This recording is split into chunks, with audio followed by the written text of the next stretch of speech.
The CBS Radio Mystery Theater presents...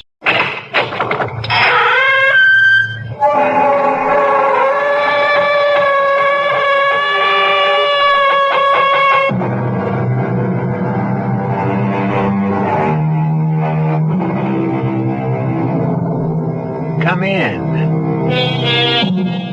Welcome. I'm E.G. Marshall. Welcome to the vivid world of your own imagination, to the miracle of your own mind's eye.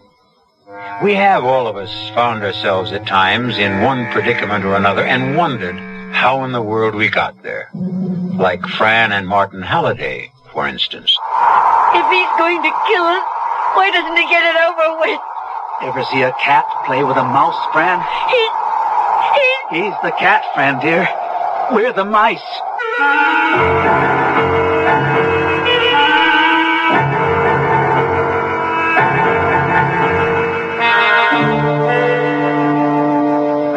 Our mystery drama, Hurricane, was written especially for the Mystery Theater by George Lowther and stars Joseph Julian and Evie Juster.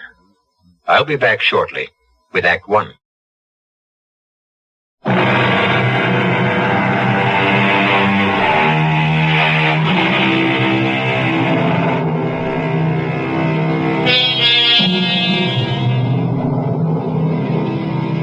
Imagine yourself now in a beach house on the eastern shore of Florida.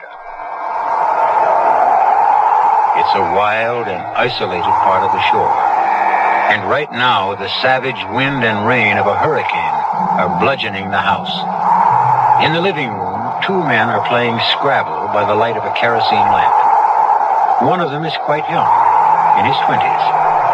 His left eye is badly bruised, half closed. The other man is older, in his mid-30s, perhaps. He is wearing a shoulder holster with a .38 caliber revolver in it. Turn the radio on, Ronnie. Let's get the latest on the hurricane. And Ronnie. Yeah? Don't get any fancy ideas. Don't make any sudden moves. What ideas? What moves? You could put a bullet in me before I got halfway to the door. And don't think I wouldn't. Hours since Hurricane Donna roared out of the Atlantic, heading north by northwest of the Florida East Coast. Winds up to 90 miles per hour have already been clocked at the Weather Bureau station in Miami, which warns that they are expected to reach a velocity of 110 miles per hour. I told you, no sudden moves. Get away from that window. Oh, I heard a car. I did. The overland highway Joe, there's a car in the drive. Two people, a man and a woman, getting out. They're coming in. Damn. Shut that thing off. Now let me handle this. Don't give me any trouble, understand? Whatever you say, Joe.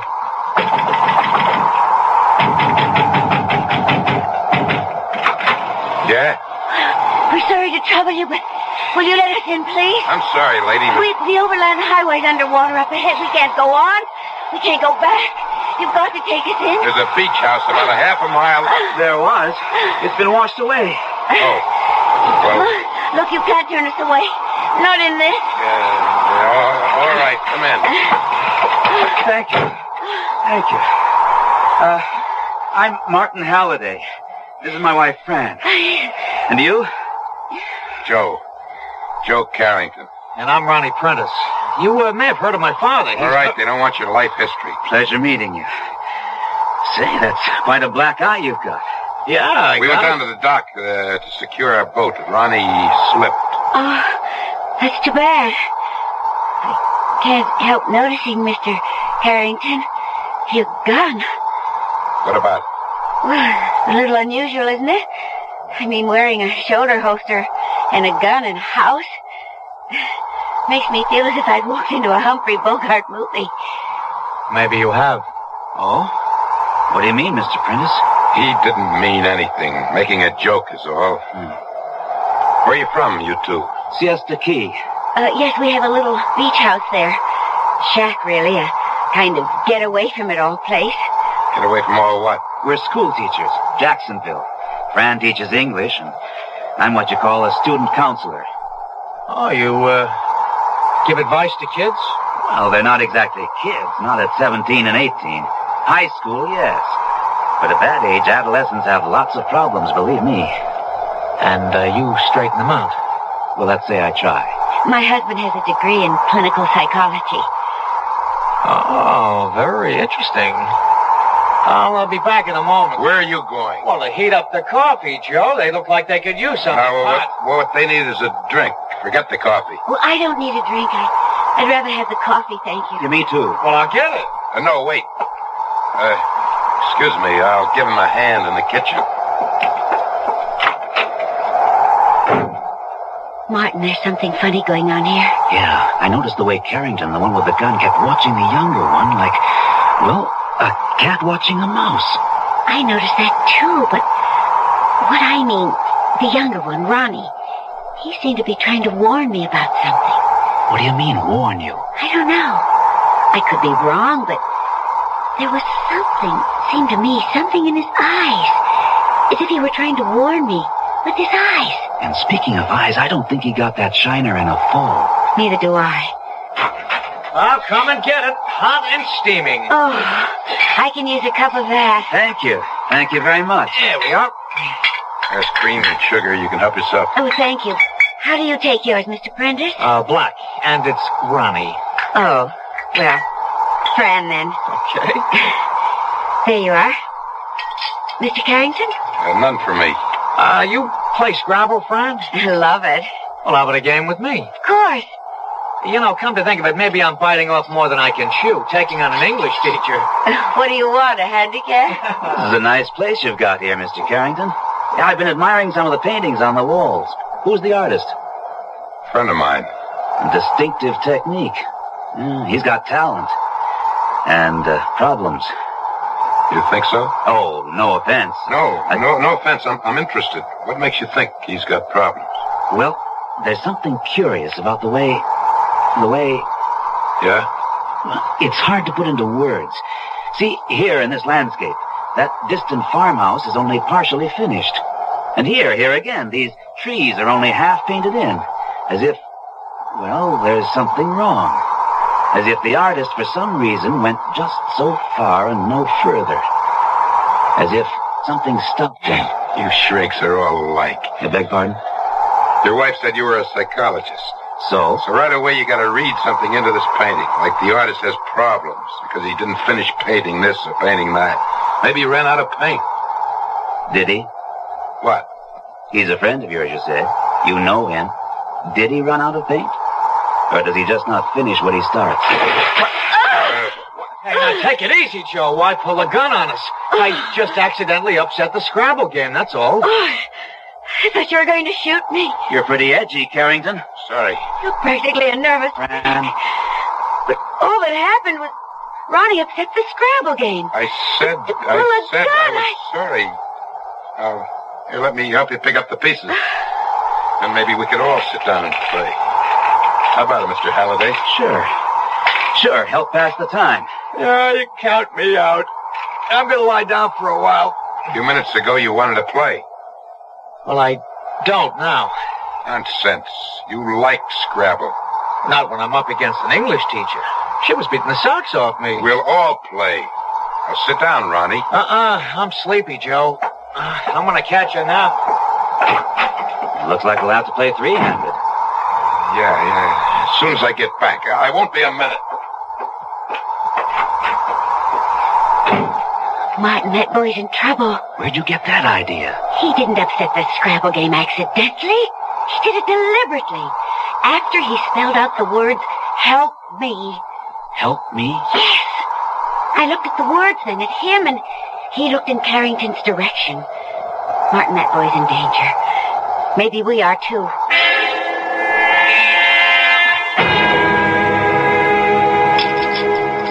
Joe, no, please, don't handcuff me to the bed. You're up to something out there, Ronnie. I'm not taking any chances. I swear I wasn't up to anything at all. Think I haven't noticed the looks between you and her? Think I haven't seen you trying to tell her something with your eyes? And why did you upset that Scrabble game? It was an accident. Yeah, some accident. And all of a sudden you're sleepy and you want to take a nap. Do you think you're kidding? Next thing I know, you'd be out that window trying to escape. With a hurricane raging out there, how far do you think I'd get? I don't think I know. You're not getting beyond this bed. After these handcuffs on, you're not.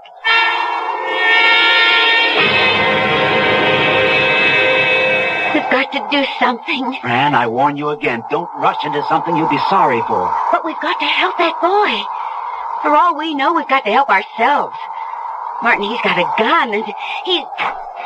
More coffee before we start playing? No, thank you. Change your mind about a drink, Halliday? Why, yes. Yes, I think I will. And on second thought, I'll change mine about the coffee. Help yourself. Scotch, bourbon, rye, what'll it be? What? Oh, bourbon, thanks. Coffee's cold. Mind if I heat it up, Mr. Carrington? Oh, of course not. There's a gas stove in the kitchen. Lucky we don't cook with electricity. It all went off hours ago. Kitchen's through that door. I'll just be a few minutes.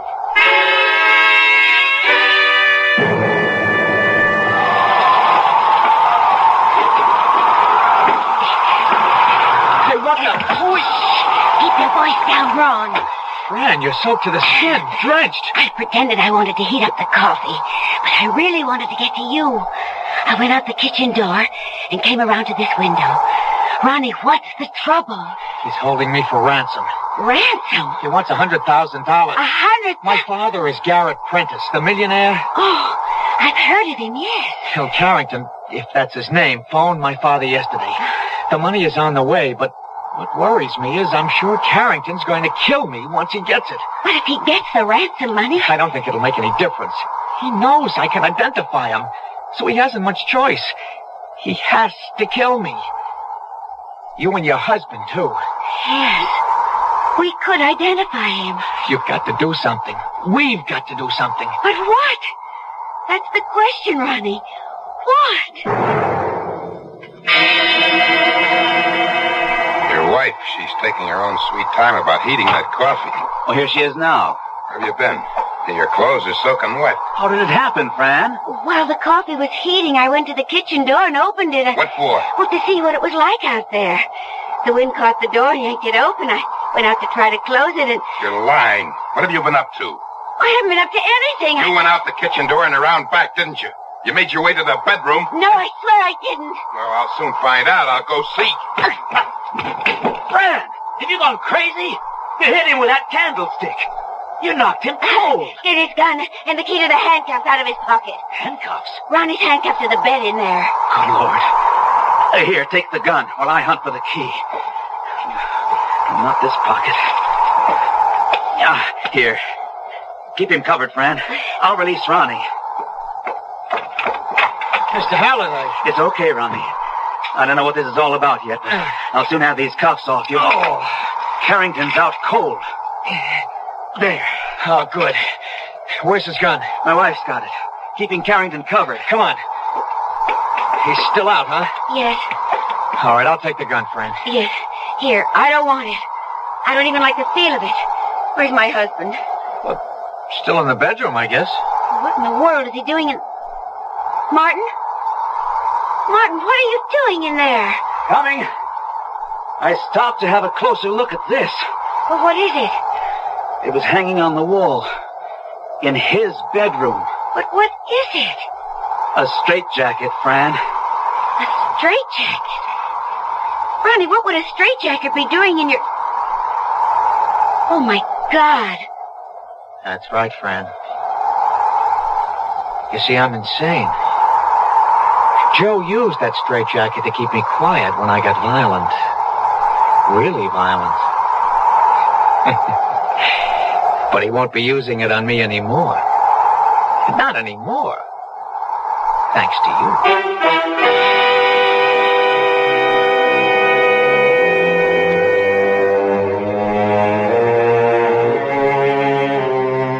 As I said, we sometimes find ourselves in predicaments and wonder how we got there.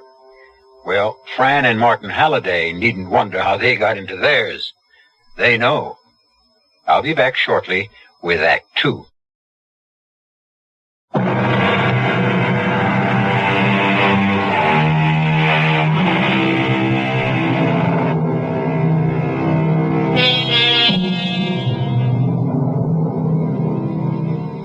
There are those who say we cannot escape what the fates have ordained shall be our future. Others contend that we create our own destinies, masters of our fate, captains of our soul, and all that. I don't know. Seems to me there's such a thing as luck, good and bad. And as Fran and Martin Halliday stare into the barrel of a gun held by Ronnie Prentice, I'd say they're just victims of circumstance. Wouldn't you? Joe uses a straitjacket on you when you become violent? He did. But as I just told you, he won't anymore. Thanks to you, dear impulsive Fran Halliday. Carrington's coming around. I'll see if I can help him. Leave him. He could be seriously hurt. Let's hope so. My head. Ronnie, how did you get that gun? She gave it to me. After she took it away from you. Oh, maybe you made a big mistake. He told me you'd kidnapped him. We're holding him for ransom. And you swallowed that? I'm afraid I did. Well, don't blame yourself too much. Ronnie's conned smarter people than you. Thank you. Thanks very much. Oh, now, you shouldn't have said that, Joe. You've offended her. She's an obvious narcissus type. You should have realized that. As you did. Well, of course. That's why I went after her sympathy instead of his. I knew she'd be a pushover. Well, quite the amateur psychologist. Amateur? Hell of a lot better psychologist than you are, Halliday. I'm not wasting my life as a kid counselor. And what's that supposed to mean? Ronnie, give me the gun. Oh, you gotta be kidding. Ronnie. One more step, Joe, and I'll kill you. No. Not me. Not after all these years. How many, Joe? I've lost count. 19. In 4 months and 27 days. Oh, that's a long time. You'll never know how long. The gnawing tooth of time. Well, it's over now, Joe. End of the line and no transfer. No transfer for you either if you kill me. I'll put you in an asylum, Ron. Not me. Too clever. Well, would you all like a drink, or is the situation sufficiently intoxicating? Your friend? No, thank you. Halliday? Not me. How about you, dear brother Joe?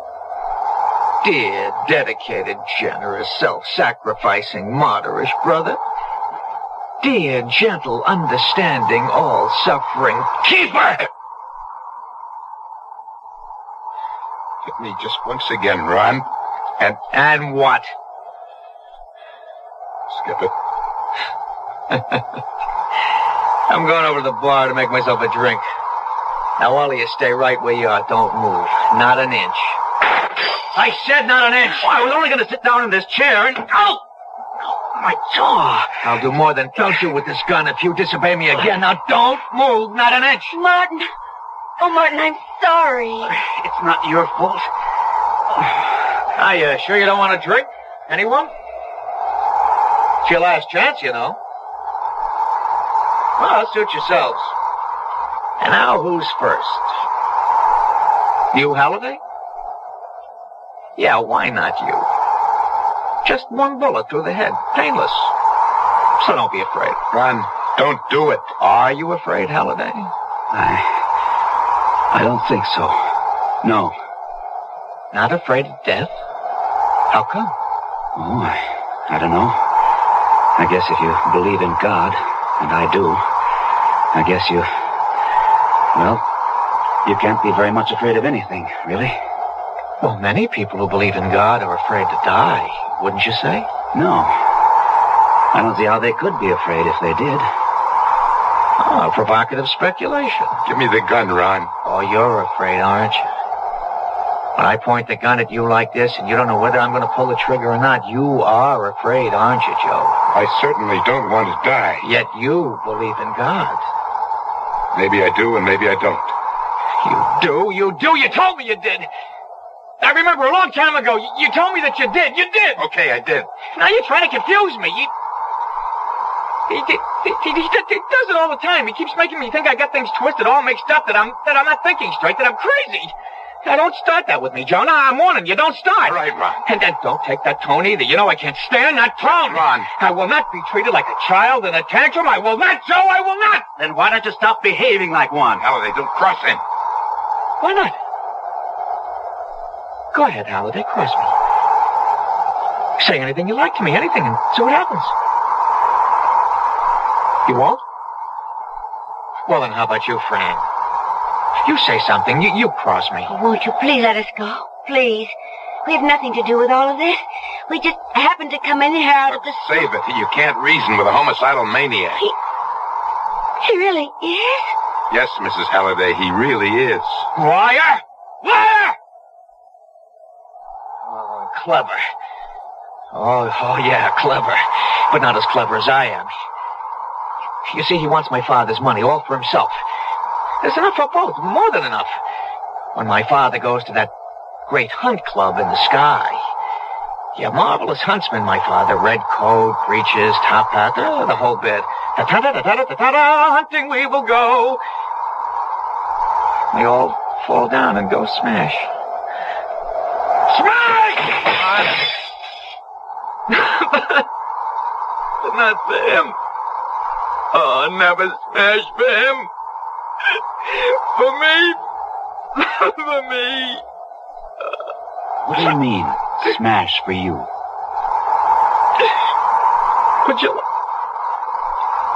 Would you like to know? Would you really be interested? I would, yes. No, we never tell about it, do we, Joe? Never have, never will. Oh, but Father's friends say.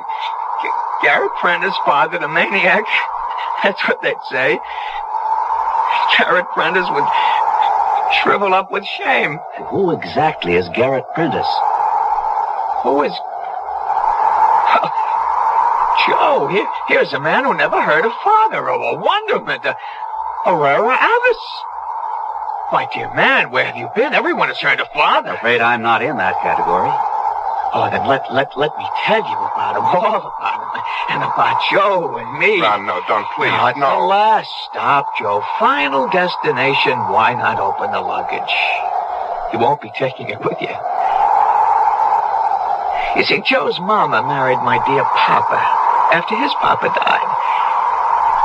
Now, in, as you might say, the ordinary course of biological eventuality, I appeared on the scene.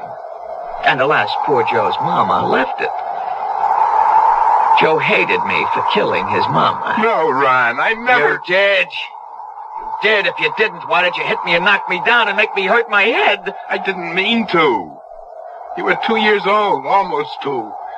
You always wanted whatever I had, a toy, a game, whatever. That day, well, I wouldn't give up what you wanted, and I pushed you away. You knocked me down. You knocked me down, and you hurt my head, Joe. I did injure him. I am responsible. When I pushed him and he fell. Knocked down? All right, Ron. When I knocked him down, he struck his head on the metal corner of a bed. He was unconscious for more than an hour. When Go on. When the doctor brought him around, he seemed all right, except for headaches that bothered him from time to time, but otherwise all right. Then when he was about 4, he tried to kill his governess. At 4? Yeah. He wanted her to give him something. I don't remember what, and she wouldn't. And he flew into a rage. He bit, he clawed, he kicked her. Small as he was, she was no match for him. And he'd have killed her if other servants hadn't come in time and dragged him off. And then, a year or so later, he attacked a playmate. Boy his age. And he would have killed him. There hadn't been other boys who pulled him away. Good heavens. From then on, he couldn't be sent to school. He had to be tutored at home. He'd fly into these sudden, unexpected rages, attack his tutors. He nearly murdered one with a pair of scissors. The psychiatrist who examined him, did they have He's any... never been to a psychiatrist. Well, you can't mean that. It's true. But it's senseless. Garrett Prentice, senseless? Wealthy financier, handsome playboy, beloved darling of the jet set, senseless? Oh, no. Heartless, yes. Oh, God, yes, heartless. He couldn't bear the shame, the notoriety of others knowing. But, Carrington, Joe, you can't mean that all these years you've taken care of him, alone. It was my fault. So you took on the burden of... Wouldn't you? You've dedicated your entire life to him. Oh, it isn't as bad as you make it sound. Most of the time, he's rational enough. Our lives are quite ordinary, except I have to keep watching for the signs, the symptoms that warn me that another attack is coming on. I try to give him as much freedom as I can. Still, I do have to keep an eye on him. And you know I hate being watched. If you only know how it feels to have someone's eyes glued on you all the... Why are you looking at me like that, Halliday? Like what? As if you're studying me. I don't know what you mean. Yes, you do. Answer me. Answer me or I'll put a hole in your head. No! Take that gun away from his temple! Easy, Fran, easy. All right. I have been studying you. Why? There's something... I can't put my finger on it, but something... I've known kids, well, young men and women, really, high school seniors who seem rational at times. It's only the calm before the storm, Halliday. It's one of those symptoms that I mentioned. The silence before the volcano erupts, eh, Joe? Something like that. And then? Boom! I erupt. Well, better to do that than to hold it in and let it eat you alive inside like most people. Like you, Halliday. Me? Nothing's eating me. Liar. You're all but eaten up with bitterness, frustration. You couldn't be more off base, believe me. Am I? Ask her. Ask Fran. She knows. Am I right, Fran? Well, answer him, Fran. He's right. You see? Oh, come on, Fran. He is right, Martin. You know it. I know it. We just never talk about it, that's all. Talk about what? Nothing. Forget it. No. You just said that he's right. That I am eaten alive inside with frustrations, regrets. You are. Darling, you know you are. You never mention it because... Well, because you're you. Good Lord, Fran. Are you talking about what happened at State College? Is there anything else we don't talk about since it happened? But in heaven's name, Fran, that was 12 years ago. It makes no sense. Doesn't it? Oh, Martin. Dear, darling Martin. Doesn't it? You know, maybe it does. Maybe it does at that. If all these years you've been thinking that because I never talked, thinking you ruined my life. I did. You know I did. Ruined it? Fran, dearest, you made it. How could you have lived with me all these years and not know that oh, what a fool I've been. You? Yes, me, a so-called psychologist, not knowing you'd feel guilty. That you'd... But, Martin, you kept silent about it all these years. Kept silent? Nothing. I haven't kept silent. I just haven't talked to you about it because I scarcely ever think about it. And when I do, I'm glad it happened. You're just saying that. I'm not saying anything. I'm telling you the truth. Too late. Too late? Just too late. Because I'm sick of all this talk. The time has come to erupt. To strike. And I think... No, I'm sure. I'll strike at you first, dear friend. Oh, yes. I'll kill you first.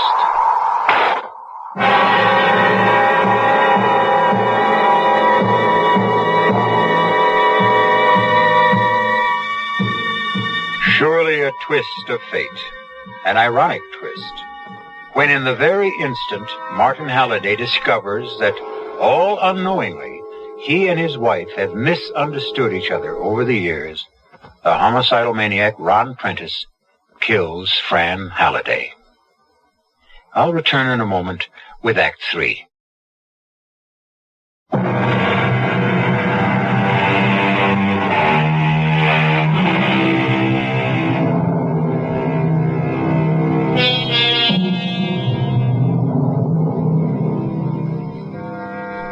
Remarkable, isn't it, that no matter how intimately our lives are bound up with another's, we never really know what he's like underneath, what he truly thinks, truly feels.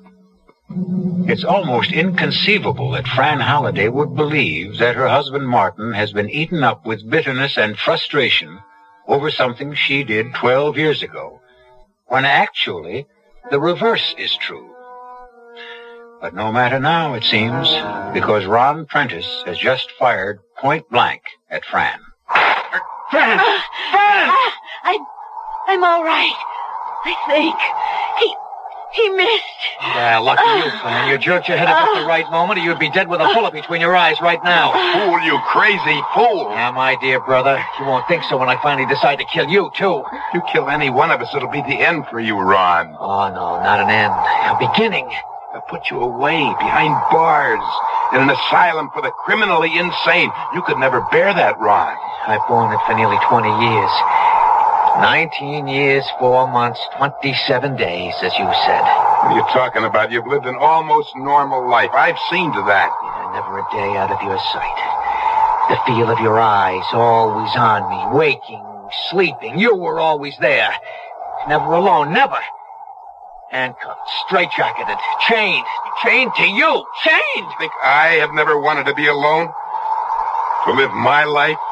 To fall in love, marry, have kids? Even to go for a walk by myself? You think it's been any easier for me, chained to you? You made the chain, not me. You. Well, now I'm gonna break it, Joe. Once and for all. Break No, it. don't shoot. Ron, please, I beg you, don't. Hey, look. He's shaking! The whole room. Doors, right? Falling. The walls are moving. Flying. The hurricane's blowing it away. Going. Good Lord. I thought we were finished.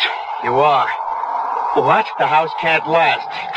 They said on the radio these winds would at 110, 120 miles an hour, and that's what they're starting to do. And we damn well better ought to get out of here. Where can we To go? the beach.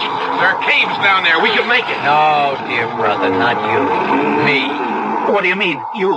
Fran, go into the bedroom and get those handcuffs my brother used on me. What are you up to? You'll find a second set in the top bureau drawer. Joe always kept a spare. Bring the straitjacket, too. I don't... Do as I tell you. And don't get any fancy ideas, or it'll be the end of these two. Do as he says, Mrs. Halliday. All right. What rotten scheme have you dreamed of now, Ron? Well, not me. The hurricane. The hurricane dreamed it up. What the hell are you talking about? That. Just that. Those winds are getting worse. The house can't last. It'll be ripped apart, torn asunder, smashed to kindling. And you, all three of you, will be smashed to kindling. Human kindling with it. Ah, here's impulsive Fran with the handcuffs and the straitjacket. You, Halliday, put that straitjacket on, Brother Joe. Ronnie, you can't do this. I'm not. You are. Get that jacket on him. Now! He means what he says, Halliday. He'll kill you if you don't obey him. Come on now. Get this jacket on me. Halliday! If I could only be sure Oh, what, Martin? Sure of what? that he can't shoot to kill. Try me, Halliday. I'm going to count 5. If you haven't got that straitjacket on Joe, I'll put a bullet through your head. And he can do it. He's a crack shot. Then how come he missed Fran? I missed because Don't give me that. Fran couldn't have jerked her head fast enough to avoid the bullet. You missed. Deliberately missed. Why? Halliday, you're pushing your luck. Maybe. I'm not saying I couldn't be wrong. No one ever really knows what's in another man's head. But if I'm right, Martin! give me the gun, Ron. I warn you, put that straitjacket on Joe or I'll kill you here and now. I don't think so. If you were going to shoot us, you'd have done it instead of talking about it. Halliday, I've been sizing you up, Ron. The way I size up high school kids sent to me when they're in trouble. They do a lot of talking, too. A lot of bluster, a lot of bluff. Half the time not knowing it is nothing but bluff because nobody's called them on it. Well, I'm calling you. Here and now. Calling you, Ron. One more step. Halliday, in heaven's name, you're not dealing with a high school kid. You're dealing with a maniac. That's the chance I'm taking, Joe. That your brother is no more insane than I am. Well, you are insane if you think he isn't. I've been with him night and day all his life. I tell you, he's mad. I don't believe it. He believes it. Oh, yes, he believes it, all right. Right now, this minute, he believes he'll shoot to kill me. But I'm gambling that when the chips are down, he'll throw in his hand. Oh, you seem very sure of yourself, Halliday. I'm anything but sure, Ron. But what have I got to lose? If I don't take that gun from you, we'll all die when the hurricane destroys the house. And even if you do shoot to kill, and do kill me, it'll give Joe a chance to get that gun away from you. Joe? Yeah? Get ready. If he shoots me, you'll have a split second to jump him. Okay? Okay. Martin! Take it easy, Fran. All right, Ron. One more step and you're dead. Not if I'm right about you, Ronnie. I'm willing to take a calculated risk based on what I've learned about you in the past hour. Learned? About me? You nearly killed your governess, Joe said, when you were a child, but didn't. I was stopped before I could. Were you? Or could you have killed her before anyone came to save her, but held off until they came? What about the playmate you tried to murder? Somehow you didn't succeed there either. Or the tutor you nearly killed with the scissors. Or my wife, Fran. Those pictures on the walls. You painted them, didn't you? What of it? None of them. Not one is finished. That's what of it. Why? Because you don't finish anything you start. You want to know the truth as I see it, Ronnie? I don't give a damn what As I see it, when you were a child and Joe knocked you down, yes, you were knocked unconscious. But when you came to, you felt a warmth, a security you'd never felt before. Because for the first time in your life, you were the center of attention. Especially your father's attention. You felt it, loved it, wanted more of it. Why don't you shoot? You... As time went on and you got no more attention, you missed it, yearned for it. Then, one day, as I see it, when your governess refused to give you something you wanted, you flew at her in a childish tantrum. A tantrum, Ronnie, that's all it was. But again, you got attention. And again, you found it pleasurable and wanted more. And had found a way to get more. Am I right? You can't be. Ron, if I'm right, for nearly 20 years, you've been playing at being insane without knowing you were playing. You've told yourself a lie, the same lie so often, you came to believe it. But the fact is, you're not insane at all. Ron, for the last time, give me that gun. All right, then. I'll take it from you. Oh! Martin! Oh! Oh! You killed him! I knew he would. I was right. Your husband was wrong. We won't need the straitjacket now. All right, Joe, handcuff her to the water pipe. Move! Let's run. Yes. All right, now handcuff yourself to her. Run. They'll come after you. They'll put you away. Do as I say. All right. All right.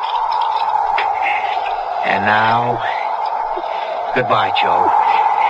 In a little while, the house will be gone, and you with it. I'll be free of you. Free of you. At last. At last. Martin.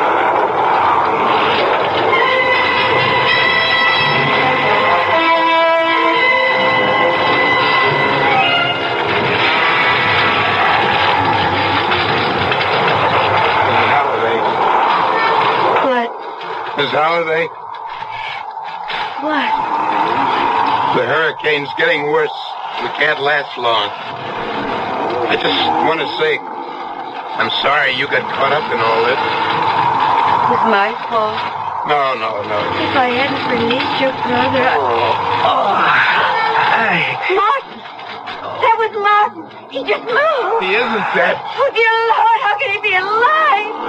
His head! The blood! We didn't get a chance to look at him close up. That bullet could have only creased his skull. Oh, thank God, thank God! Oh, Martin! Here! Look over here! We're handcuffed together. Here. What? Fran. Oh, my. Fran. Joe. What happened? Ron shot you. Yeah, my head. He went to the caves on the beach. He left us handcuffed to this pipe. Oh, gotta get out of here. There's no way, Halliday. We're handcuffed to this water pipe. He got the keys? Yes, we're hooked. Now, if I was right. About Ron? You were wrong. He shot you, didn't he? No, but didn't kill me. He could have. Crack shot, you said. But he didn't. And that means... What? It means what? He'll be back to save us. Oh, you're nuts. He can't go through with it. He never has before. He won't now. He'll be back. The question is, will he come in time? There isn't much. Oh, this could be it. We can't last much longer. I can move. Get to you. Hold you in my arms. Just once more. You are in my arms, darling. In my heart. Where you've always been. It's going. The house is going. Joe! Run! I knew it. I can't do it. I can't let you die. You got me. Get these handcuffs off. Yes. Okay. There. Now you, Fran. Quick, Ron, quick, the roof. Oh, there goes the roof. Okay. Yeah. The road. Hurry.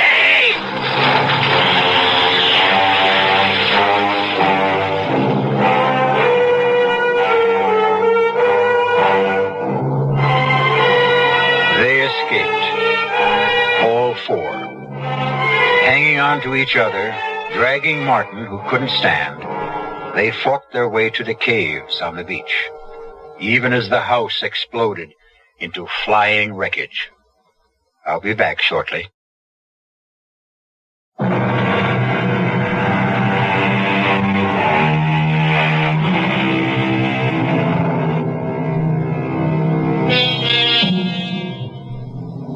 So, curiously, out of possible death came new life for Joe Carrington and his half-brother Ron, and for Fran and Martin Halliday. It's trite to say, I suppose, but God does work in mysterious ways. Consider, if 12 years ago Fran had not sounded off impetuously to the dean's wife, Joe and Ron would still be bound to each other in misery.